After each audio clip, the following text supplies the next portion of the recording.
Yung trekking. Grabe mo.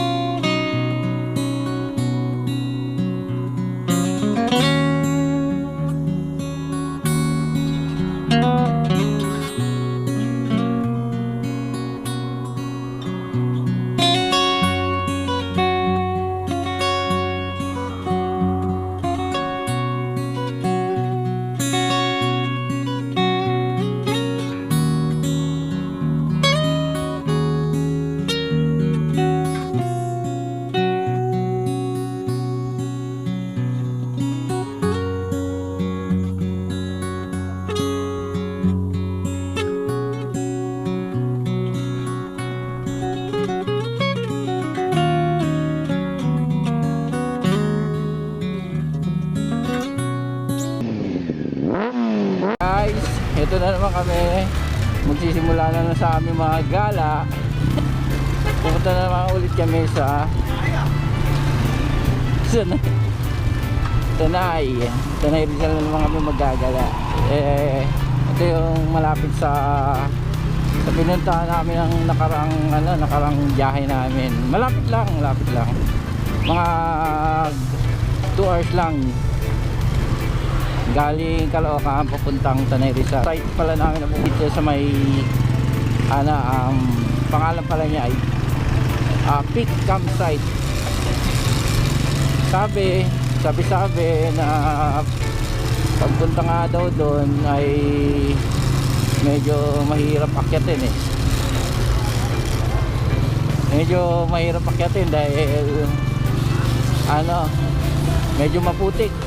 Hindi mahirapan daw yung mga motor. Kaya mamaya doon kami magpa-park sa baba, tapos arke lang kami ng 4x4. Okay guys.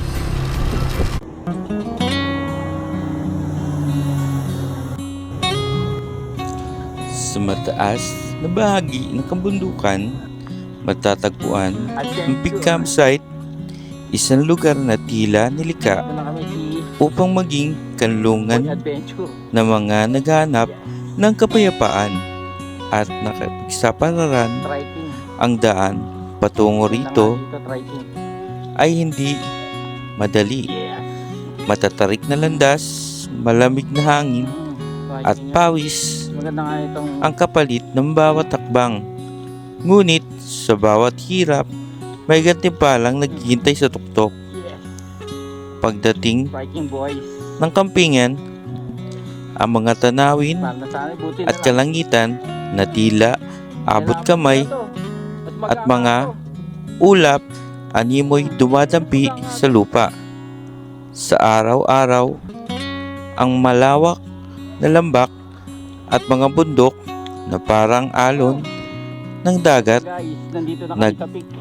nakahinto sa katahimikan. Ang gabi na may ay tila isang dambuhalang kumot ng bituin ang nakabalot sa langit, nagbibigay ng hiwaga at ginawa sa mga mata ng bawat nakatingala. Hindi lamang ang tanawin ang hatid ng Peak Campsite. Ito rin ang lugar ng pagkakaibigan at pagnilay-nilay.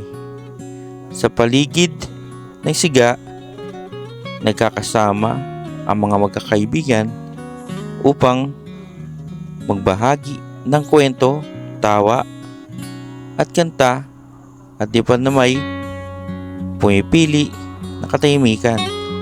Nakaupo sa tabi ng kanilang tolda, iniisip ang mga pangarap at hinahanap habang pinapakinggan ang ihip ng hangin. Sa uli, ang Peak Campsite ay hindi lamang sa isang lugar na mamamahinga, kundi isang alaala ng pag-akyat, pakikisapalaran at muling ugnayan sa kalikasan.